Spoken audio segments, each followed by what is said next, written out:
नमस्कार दोस्तों, स्वागत है आपका स्टडी IQ में। आज हम लोग बात करने वाले हैं एक बहुत ही इंटरेस्टिंग न्यूज के बारे में। We are going to know about the Gupkar declaration. और गुपकार डिक्लेरेशन के साथ ही साथ हम लोग देखेंगे कि हाल ही में जम्मू एंड कश्मीर में चल क्या रहा है। तो रिसेंटली खबर आई है ये कि जम्मू एंड कश्मीर के जो नेशनल कॉन्फ्रेंस के प्रेसिडेंट है फारूक अब्दुल्ला, उन्होंने ये कहा है कि गुपकार डिक्लेरेशन उसको पार्लियामेंट में उठाएंगे। ये मुद्दा जो है गुपकार डिक्लेरेशन का, वो उसको पार्लियामेंट में उठाएंगे जैसे ये भी सत्र शुरू हो जाएगा सितंबर में। तो he is going to raise that issue in parliament of India. तो चलिए जानते हैं इस वीडियो में गुपकार डिक्लेरेशन है क्या, इसका बैकग्राउंड जानते हैं और इससे हमारी जम्मू एंड कश्मीर पॉलिटिक्स पे क्या असर होगा, इससे हमारे फेडरलिज्म पे क्या असर होगा और eventually end of the discussion पे हम लोग ये बात करेंगे कि आगे क्या हो सकता है। तो मैं हूं आज के लिए आपका होस्ट और दोस्त राहुल सायगांवकर। अगर आप मुझे फॉलो करना चाहते हैं तो you can follow me on these IDs Rahul Sai 222 Instagram और फेसबुक पे, और आप मेरा टेलीग्राम चैनल भी सब्सक्राइब कर सकते हैं। यहाँ पे 7,000 से ऊपर सब्सक्राइबर्स हैं। यहाँ पे मैं हर दिन बहुत सारे MCQs भी पोस्ट करता हूँ which are relevant from prelims perspective. साथ ही साथ स्टडी IQ आपके लिए खुशखबरी लाया है। We have brought prelims and mains course for you, prelims and mains 2021 course. For more details download the app from Google Play Store. तो जैसे कि मैंने बताया, खबर ये है कि हाल ही में गुपकार डिक्लेरेशन 2, तो हम लोग इसके बारे में गुपकार डिक्लेरेशन पहले वाले के बात करेंगे। जो अभी का गुपकार डिक्लेरेशन है ये रिसेंट वाला है, जहां पे 6 पॉलिटिकल पार्टीज जो है जम्मू एंड कश्मीर की,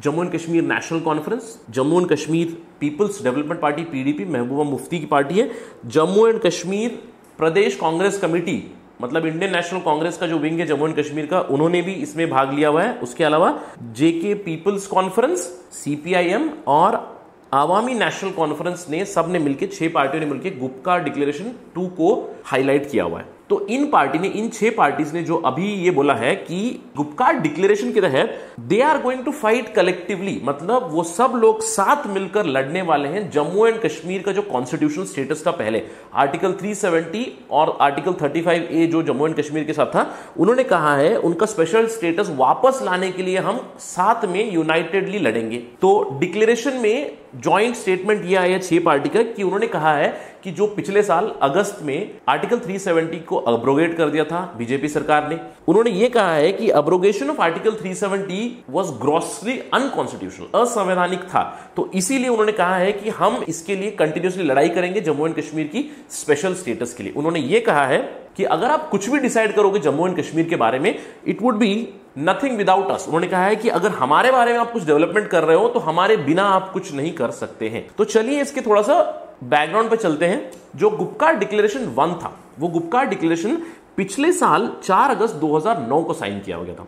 ये Gupkar declaration was not after the abrogation, please याद रखिए, this was before the abrogation of article 370। Already जो केंद्र सरकार था उन्होंने अपनी गतिविधियां बढ़ाई दी थी, वहां पे उन्होंने मैसिव डिप्लॉयमेंट कर दी थी, बहुत सारे arm forces Jammu and Kashmir में घुस गए थे। जो भी टूरिस्ट थे वो टूरिस्ट को वहां से हटा दिया गया था, अमरनाथ यात्रा को सडनली स्टॉप कर दिया गया था।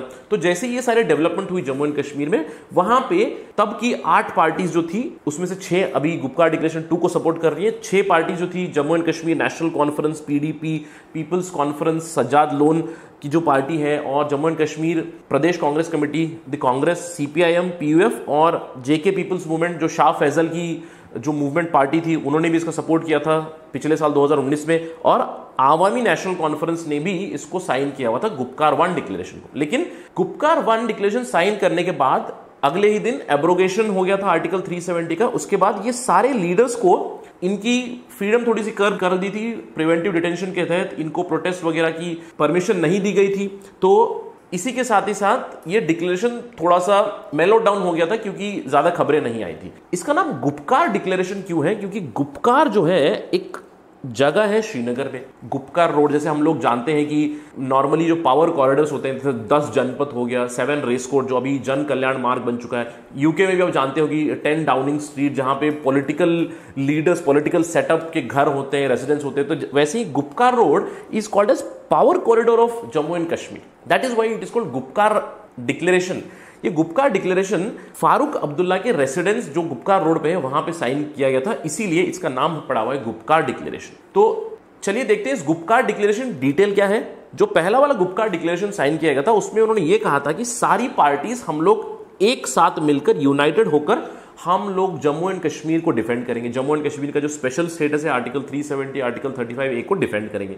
इसके अलावा उस समय उन लोगों को पता नहीं था कि केंद्र सरकार का यह प्लान है कि उसको बाइफर्केट करे। उनको लग रहा था कि केंद्र सरकार ट्राइफर्केट करने वाली, तो उन्होंने स्टेटमेंट में कहा था कि अगर ट्राइफर्केट करने वाले हैं जम्मू को, कश्मीर को और लद्दाख को, तो हम उसके खिलाफ खड़े होंगे। और उन्होंने कहा था कि हम सारी पार्टियां जो जम्मू कश्मीर की हैं वो सब मिलकर हम लोग राष्ट्रपति और प्रधानमंत्री से मिलेंगे और इस डेवलपमेंट के बारे में प्रोटेस्ट करेंगे। तो ये तो था गुपकार 1 डिक्लेरेशन। तो अभी जो गुपकार 2 डिक्लेरेशन है हाल ही में, it is nothing but reiteration. उन्होंने बस ये कहा है कि जो हमारा गुपकार 1 डिक्लेरेशन था उसके बाद लीडर्स को परमिशन नहीं दी गई थी प्रोटेस्ट करने की या फिर मिलने की, क्योंकि जम्मू एंड कश्मीर में काफी सारी सिविल लिबर्टीज को कर्व किया गया है, तो उसके तहत कोई पॉलिटिकल एक्टिविटी नहीं हो रही थी। तो जैसे ही थोड़ा सा पॉलिटिकल एक्टिविटी अलो कर रहे हैं, वहां पे नेशनल कॉन्फ्रेंस के प्रेसिडेंट फारूक अब्दुल्ला ने फिर से इसको रीइटरेट किया। जो पिछले साल का गुपकार डिक्लेरेशन था उसको उन्होंने रीइटरेट किया है और उन्होंने कहा है कि इस बार गुपकार डिक्लेरेशन को वो पार्लियामेंट में उठाएंगे, इस मुद्दे को वो पार्लियामेंट में लाएंगे जैसे ही सितंबर में सत्र शुरू होगा।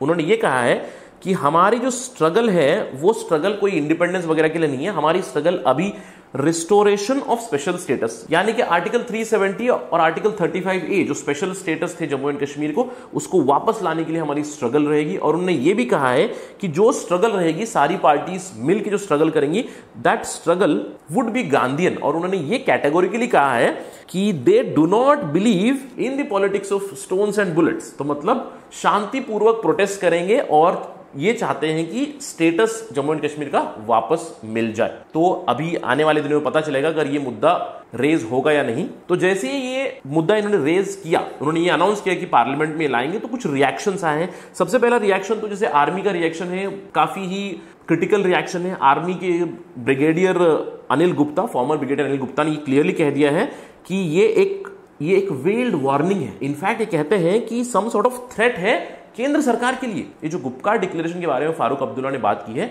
It is a weld threat against the government. जो केंद्र सरकार है उनका रिएक्शन भी कुछ रिएक्टिव रहा है, क्योंकि जैसे ये डिक्लेरेशन आया उसके बाद जो बीजेपी के लीडर हैं राम माधव, उन्होंने ये कहा कि he is going to visit Srinagar, the opposition is demanding कि आर्टिकल 370 वापस लाया जाए। तो एक और रिएक्शन भी आया जो पाकिस्तान से, वो भी काफी इन लाइन था जो डेवलपमेंट होती रहती है। पाकिस्तान के फॉरेन मंत्री ने उन्होंने ये इसको एंडोर्स किया है। उन्होंने कहा है कि गुपकार डिक्लेरेशन जो कश्मीर की मेन पॉलिटिकल पार्टीज ने लाया है उसका उन्होंने समर्थन किया है। उन्होंने कहा है कि कश्मीर की जंग जारी रहेगी। तो चलिए देखते हैं इसका नतीजा क्या निकल सकता है। ये सब का बैकड्रॉप है, कुछ दिनों पहले फारूक अब्दुल्ला के बेटे उमर अब्दुल्ला ने कहा था कि वो इलेक्शन नहीं लड़ेंगे। उन्होंने कहा कि वो बॉयकॉट करेंगे अगर इलेक्शन होगा जम्मू एंड कश्मीर। तो उसके बाद बहुत ही हलचल शुरू हो चुकी कि क्या डेवलपमेंट होगी। तो यहां पे हम लोग देखेंगे 4 विकल्प, तो किस तरह से डेवलपमेंट हो सकती है। पहला डेवलपमेंट तो ये है कि सरकार ने कहा है कि जम्मू एंड कश्मीर में हम इलेक्शन करवाएंगे, लेकिन डीलिमिटेशन के बाद। जैसे डीलिमिटेशन हो जाएगा, विल कंडक्ट द इलेक्शन। तो अगर इस चीज को कंटिन्यू करेंगे, क्या पॉलिटिकल पार्टीज लड़ेंगी? जो गुपकार डिक्लेरेशन लाया गया है पॉलिटिकल पार्टीज द्वारा, उसमें इंडियन नेशनल कांग्रेस भी है। क्या ये लोग इलेक्शन लड़ेंगे या नहीं, ये नहीं पता। अगर बॉयकॉट करेंगे तो इलेक्शन को क्या लेजिटिमेसी होगी? इससे जम्मू कश्मीर का इंटरनल पॉलिटिक्स काफी टर्मोइल में चला जाएगा, जो ऑलरेडी टर्मोइल में है। इसके अलावा मैं आपको एक बात यहां पे जानकारी देना चाहता हूं कि जो ये गुपकार डिक्लेरेशन है उसमें कोई भी जम्मू की पार्टीज नहीं है, सिर्फ कश्मीर की पार्टीज है। जम्मू एंड कश्मीर पार्टीज में Jammu is not involve in this Gupkar declaration.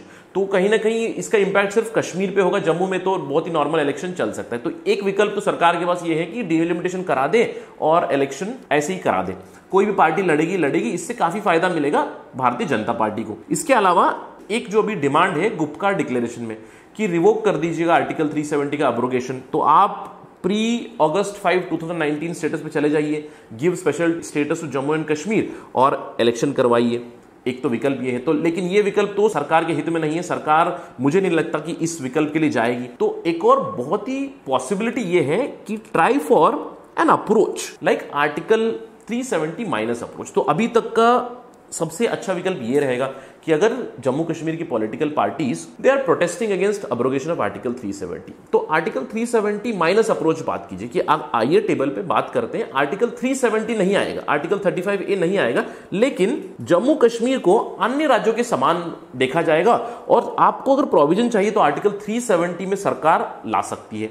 तो ये विकल्प मुझे लगता है कि सरकार इस विकल्प के लिए जा सकती है। अगर बहुत ज्यादा प्रोटेस्ट चलेगी तो some sort of benefit can be provided article 371। या तो एक बहुत ही एक्सट्रीम कंजेक्चर ये होगा कि रिपीट ऑफ हिस्ट्री हो जाएगा जो 1953 में हुआ था, जो फारूक अब्दुल्ला के पिता शेख अब्दुल्ला ने किया था। 1953 में शेख अब्दुल्ला ने जवाहरलाल नेहरू के खिलाफ, बेसिकली उनकी जो जम्मू कश्मीर पॉलिसी थी उसके खिलाफ जाकर उन्होंने एक प्लेबिसाइट फ्रंट बनाया था। प्लेबिसाइट मतलब जम्मू एंड कश्मीर की जनता डिसाइड करेगी कि उनको इंडिया में रहना है या नहीं। तो उन्होंने एक प्लेबिसाइट फ्रंट बनाया, उसके बाद उनको हाउस अरेस्ट में रखा गया, प्रिवेंटिव डिटेंशन में, कई सालों तक वो प्रिवेंटिव डिटेंशन में थे। उन्होंने कंटिन्यूअसली प्लेबिसाइट फ्रंट की बात की शेख अब्दुल्ला ने।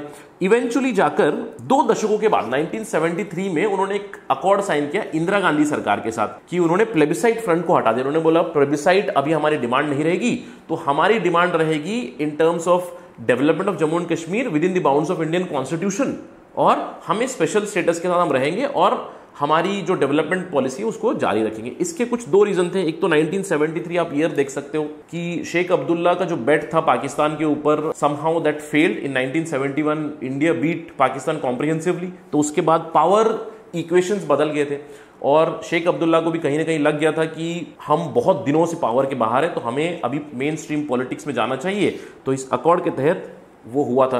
तो अगर कुछ इस तरह का होने का अंदेशा है कि पॉलिटिकल पार्टीज भी एडमेंट है, सरकार भी एडमेंट है, तो हम देख सकते हैं कि बहुत सालों तक एक स्टेलमेट रह सकता है और इससे कुछ एडवर्स इंपैक्ट भी हो सकते हैं। इसके अलावा बहुत ही इंटरेस्टिंग डेवलपमेंट ये होगा in terms of the national politics, क्योंकि गुपकार डिक्लेरेशन में एक भाग इंडियन नेशनल कांग्रेस भी है जो मेन ऑपोजिशन पार्टी है।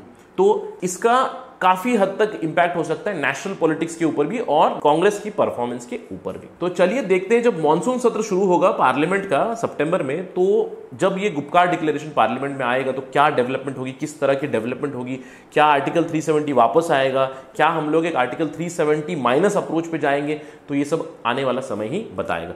जैसे ही कोई डेवलपमेंट होगी स्टडी IQ आपके लिए जल्द से जल्द ये डेवलपमेंट लाते रहेंगे। आशा करता हूं ये वीडियो आपके लिए इंफॉर्मेटिव रहा है। धन्यवाद। जय हिंद।